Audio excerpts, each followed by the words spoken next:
Hello, my friend. It's Julie, and I'm here to talk about how to use a pendulum.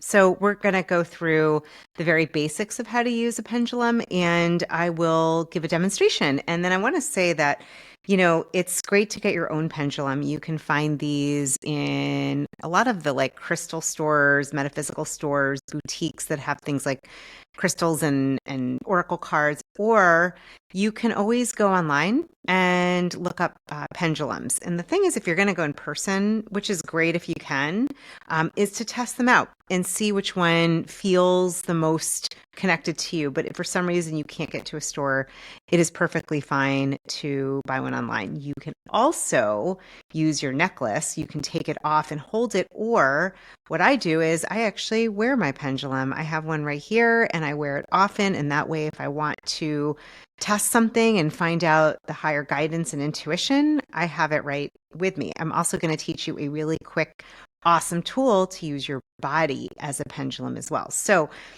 I know for those of you who have worked with me, whether you were in intuition school or my Intuitive Life Designer Coach Academy, that's my premier coach certification, or in the Sanctuary membership, or maybe we've connected through YouTube or coaching. We've talked about using a pendulum, but this is always something really helpful to review. And if you missed it or I didn't teach it yet, then this is for you. And always good to just practice this yourself. So here's the thing that you want to know. When you have your pendulum, you're going to want to stand up. And it's helpful you have your full energy, you are grounded. If you are unable to stand, then being seated is fine. It's just preferable to stand, especially when you're going to use your body, so that you can have that full, that grounded energy. So what I would say, if you can stand, great. If not, then you sit. You do what's best for your body. I'm going to stand and I'm going to show you how to use this. So you're going to hold the pendulum due north so that you're holding the top. And if you notice, I'm not moving it at all. It's going to stand still at some point or come to a point of stillness. And then the thing that you got to start with before you start asking questions is to really set the yes and no for your pendulum. So for me, it usually goes the same way. It usually goes back and forth for yes, and it will either stop or go left to right for no. But every time you use it, you want to assume that it's starting from a zero set point. So I always ask, and I say it like this, I'll say, higher guidance, please give me clear direction of a yes. Please show me a strong and clear yes. Okay, there we go. So now you can see, and I'm not moving it. It's moving by itself back and forth. And I'll just say thank you, right? Gratitude goes a long way. And then I'll ask for this higher wisdom. Please show me a clear and definite no. And so there it goes, side to side. Can you see that hopefully? Okay, so that's a clear and definite no. Now, what I like to do to test it, so you get your clear yes and no. You want to do this every time. Then you're going to ask a question that's obvious, right? So you're going to say, you're going to ask the pendulum, and I usually say, I call it, my higher guidance. Higher guidance, is my name Julie? And you're seeing I'm not moving my hand, but it's a very strong yes. Now, obviously, you're going to ask your name. You're not going to ask if your name's Julie unless your name's Julie, and then it works. Okay, and then for the no, I'm going to ask for a clear, for my higher guidance to show me a clear signal here. Is my name Philip?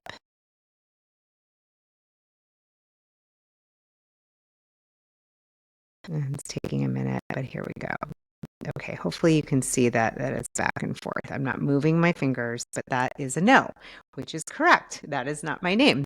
So you're going to ask something like that, or you could ask, a month that you were born in that's not your birthday, or anything that is clearly works with a name that's not you. Okay, so now that we have that established, what you would do is you can use your pendulum for anything. So it could be around the foods that you're eating. Is this is this food for my highest good? Is this meal? Is this item? So if you're unsure, maybe you don't know if gluten works for you or dairy. One of the ways you can practice this is asking questions like, is this yogurt in my highest good? And for me, this has worked every single time. I will tell you, I use this for all my decisions. I used this during the elections this year, and 5 times out of 5, it said the answer of the president that we did elect. And I've used it, I'm just sharing, and I've used it for questions that I'm unsure about or that I need extra support around. So I'll do it real time. I just finished teaching Intuition School Live. I have definitely, we're going to offer it as a self-paced virtual course, an evergreen course, but I've thought about offering it, live again. So let me see. I'll ask with you.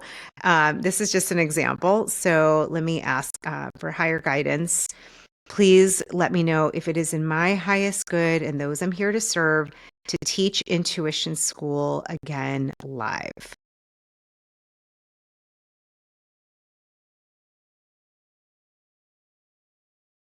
Okay, so getting interesting. Okay, strong yes.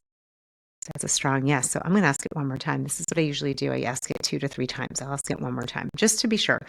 Is it in the highest good of all to offer Intuition School live again? It's a really strong yes. Okay. So I don't know when it will be available. It will be available as a self-paced virtual course, but I will at some point offer it live, and I will ask for guidance when to do that. So you can even go deeper into that. So that's the pendulum, and I keep this right by my desk. I also wear mine, so when I'm out and about, I use this all the time. And it's been a cool conversation starter. Don't be surprised if, your waiter comes by or someone that you're in the airport sitting near asks you about it, and it's just fun to talk about it. And, people might think it's different or woo, but we know woo is wisdom of oneness. We are all connected. We're connected to a higher divine wisdom of all time at all times. And this is one of the ways that we can tap in. A really quick tip is to just also use your body. So this works really well, especially when you're going out to eat and it's like, okay, my taste buds, my brain thinks I want the French fries, the whatever. But what I will do is get quiet for a minute. If you can sit, if you can stand, if not sitting, I'll take a moment to breathe into my heart, and I'll put my hands down and I'll just ask myself, is it in my highest good to order this item, whatever it might be? And you just notice if you lean in or away. So if I say something like, is my name Julie? And I can see I'm leaning in, right? Our bodies are very wise. And unless for some reason your energy is mixed up, which is very unlikely, we tend to naturally lean in when we're a yes to something and we lean away when we're a no. So that's something I go into much greater depth in my course on intuition and my coaching certification. But know that you can use this now. You can then get guidance for what's in your highest good. And it's just a great tool. It helps with self-doubt. It helps with releasing any kind of confusion. And the best thing, my friend, is it helps you to stay empowered and to tap into your own inner wisdom. So I hope that was helpful. I love being here with you. Let me know your thoughts. Leave a comment below. Have you used a pendulum before? Has it helped you? Have you considered using a pendulum? Have you done muscle testing? Would love to know. I always review all of these comments, especially on YouTube or in any of my courses. And I'm just wishing you only blessings, and may you really focus on trusting your inner guidance. Lots of love.